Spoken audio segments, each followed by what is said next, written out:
Hello, good people of YouTube.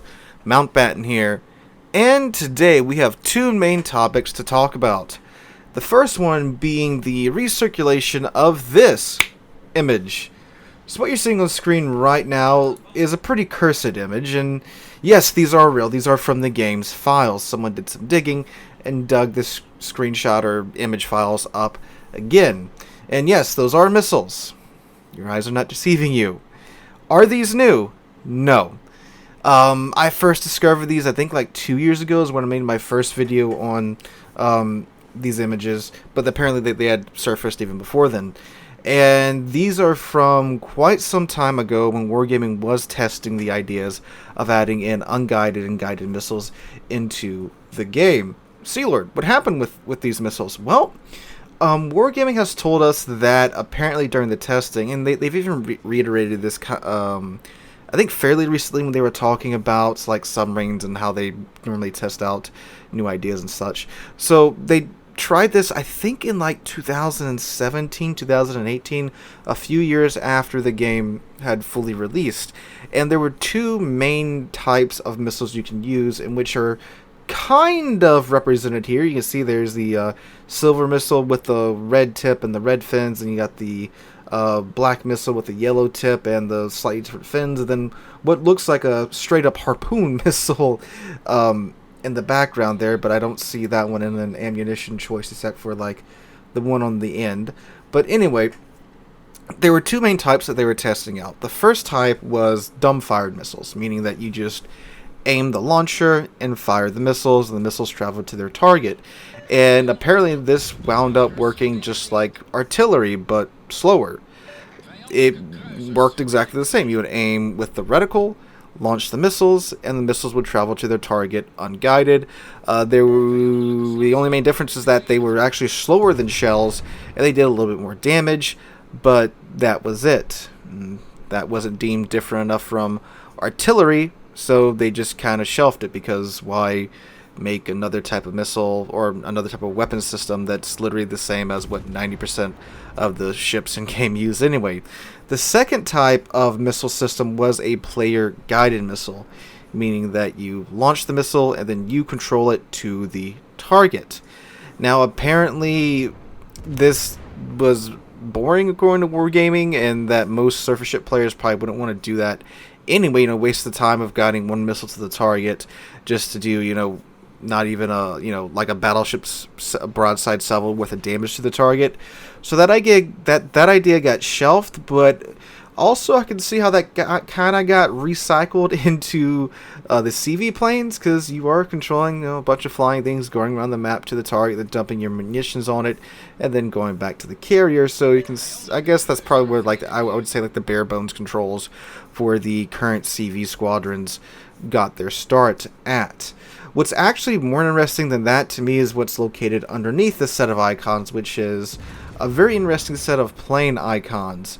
Now, I can't really tell what most of these icons are, except for the one in the bottom center, which is smokescreen planes. Which this is a thing that was a thing in real life.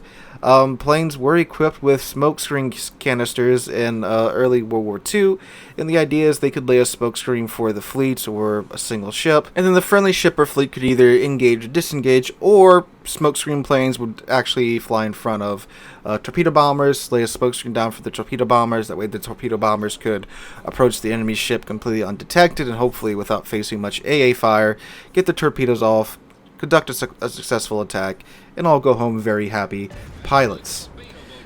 And that was tested not that long ago with support CVs. Support CVs entered a very brief session of closed testing, but Wargaming then decided that, well, those don't really work either, and then they all got shelved. Now the other 5 plane icons, I don't know. And again, this is from so long ago that we're talking about RTS-CV plane icons. So I'm sure some of these are probably fighters, some type of squadron control or something like that. Again, this is pre-CV, rework CVs that we're talking about here. So, yeah.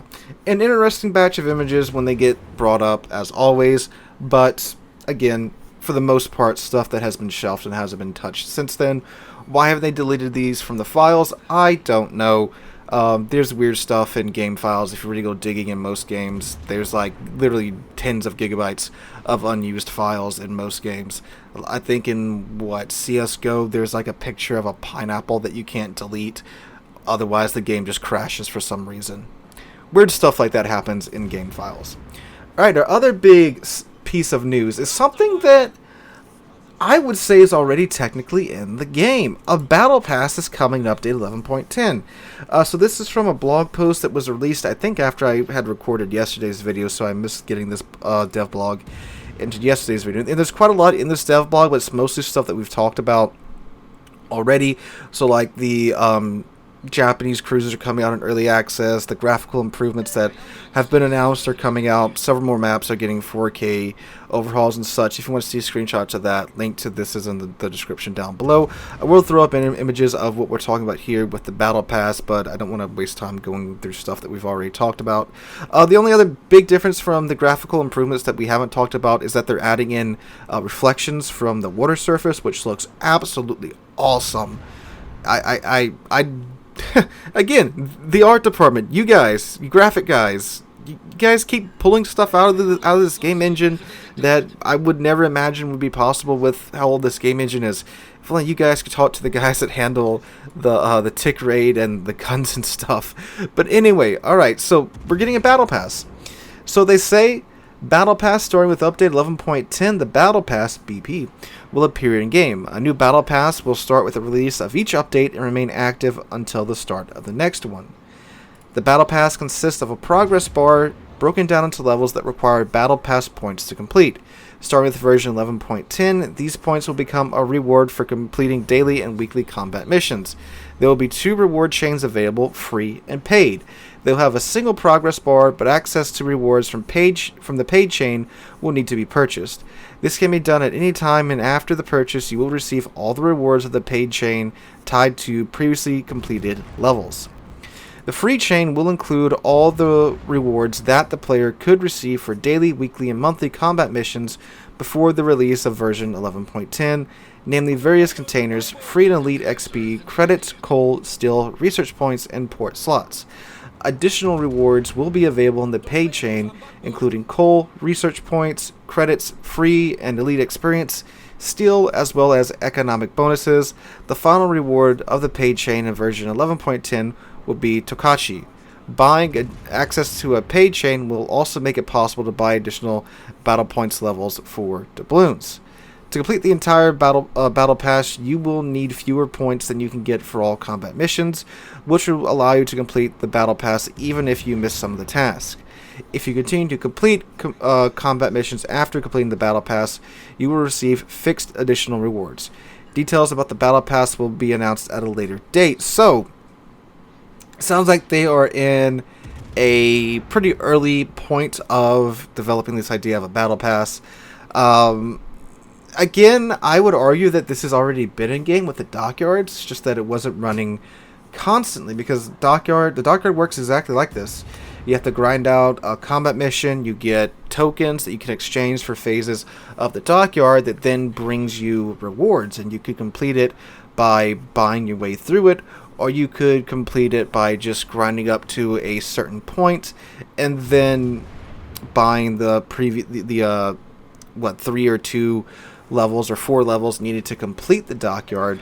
So yeah, it's interesting that they're decided to go ahead and go on with a proper battle pass after, again, pretty much having a battle pass in the game for the past 3 or 4 years already. Granted, again, not one that was running constantly. This isn't really, I mean, of course they're adding in nicer things into the battle pass if you pay for it. I don't really see this as an issue either way, because they're not taking, from what I'm reading here, it's not like they're taking things that are already in the game and then locking them behind this battle pass. They are just adding this on top of everything. So if you want to pay to get, more elite commander XP, more economic bonuses, more credit bonuses, more steel, more coal, sure, go ahead. But again, if I'm reading this correctly, it's not like they're taking the So let's see. Additional rewards will be the free channel include all the rewards that the player could receive for daily, weekly. Oh, nope. They are. The free chain will include all the rewards that the player could receive for daily, weekly, and monthly combat missions before the release of 11.10. Okay, so now rather than doing your daily missions, you have to do the battle pass, which is just doing the combat missions, but now it's all in one place. Okay, and to complete the entire battle pass, you will need fewer points than you can get for all combat missions, which will allow you to complete the battle pass even if you miss some of the tasks. Okay, so right now, it seems like they're taking daily, weekly, yada yada combat missions, and they're just consolidating it all in one place. So it's not really anything new. They're just consolidating it all into one thing, to where you don't have to go hunting down your different combat missions and stuff for your daily missions and stuff. I want to know more about this before I reach a final verdict on it. It just seems like, in one way they're organizing your daily combat missions or daily bonuses and stuff into, again, one place, and two, they're just adding another layer of monetization to where if players want to just, pay their way through that to where they get all those goodies and then some more. That seems to be what they're doing for now. Again, I would like to know more before I make too much of a call on it one way or another. But I'll surmise my thoughts with the battle pass right here. If you can play the same amount as you could beforehand and get the same rewards, I have no problem with it. It's just kind of reorganizing the daily combat missions. But if there's some way that they're trying to get people to play longer or log in more to play the game more often, then I'm not so okay with that. I mean, again, it's free stuff anyway. You're not really missing out on anything. It's just additional rewards that you get for playing the game. So I guess at the end of the day, it really is no big deal either way. And of course, the paid stuff is completely optional. It's just, more XP, more Commander XP, more bonuses that you pay for. So yeah, I don't really have an issue with that. It's not forcing players to get something that they can't get otherwise. So let me know what you guys think on the battle pass in the comments down below. Just share with me your 2 cents on that. If you did enjoy today's video, make sure to drop a like and subscribe to the channel. We're on our way to 40,000 subscribers, and I cannot thank you guys enough for that. We will be doing a 40,000 subscriber giveaway when we get to that goal, and we're getting very close to that goal. Thanks to you guys again, and I cannot thank you guys enough for that. Hope you guys have a wonderful weekend. Hope to catch you guys in the next one.